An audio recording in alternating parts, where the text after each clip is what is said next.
Hello,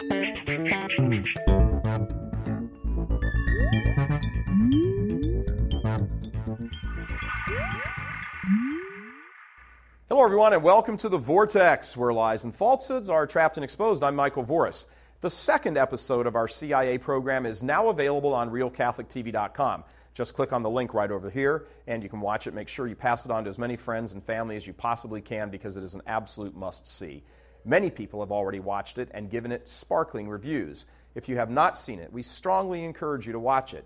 It's about 90 minutes long and is deeply revealing of the rot that has been allowed to fester by so many bishops not taking care of business. In short, Obama and his unrelenting agenda of abortion, contraception, homosexuality, sex education, escalating taxation of families, attacks against families, and the like is in high gear precisely because of the Catholic vote. That so many Catholics could be so easily fooled during the campaign of 2008 is directly attributable to 40-plus years of lackluster leadership on the part of so many bishops in the American hierarchy over those 40-plus years. Now, granted, many of the bishops in the U.S. today were barely in seminary when all this craziness began, so it would be highly unfair to lay the blame for the start of the mess at their feet. However, depressing it may be for the current crop of bishops to have inherited the mess they have inherited, it is what it is, and now it falls to them to fix it. 3/4 of American Catholics don't go to Mass. What are they doing about it? Catholics divorce, abort, and contracept at rates higher than the rest of the Americans. What are the bishops doing about it?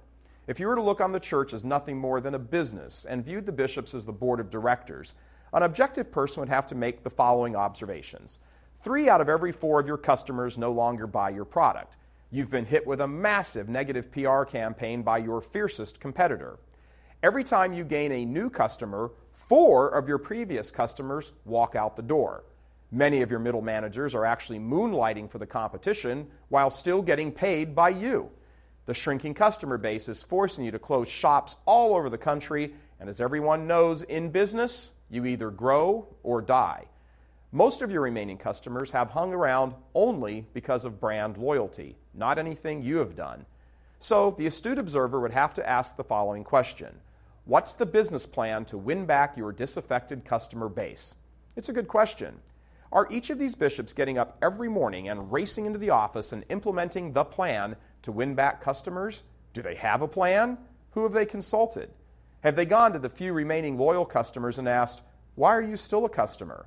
What can we do to improve the product?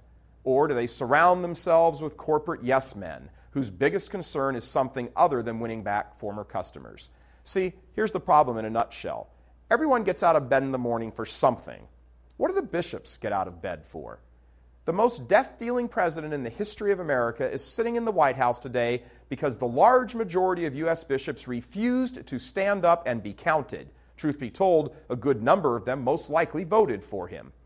If most of the hierarchy thinks it can somehow rationalize that, well, we don't and we won't. What has the church come to in America when the laity has to tell the bishops to start being bishops? This latest episode of CIA, Catholic Investigative Agency, is entitled Obama's Counterfeit Catholics. You can view the whole episode, like we said, by clicking on the link right over here. Watch and learn what others in the church will not tell you. The time for playing footsie and having dialogue with child killers and purveyors of illicit sex has come to an end.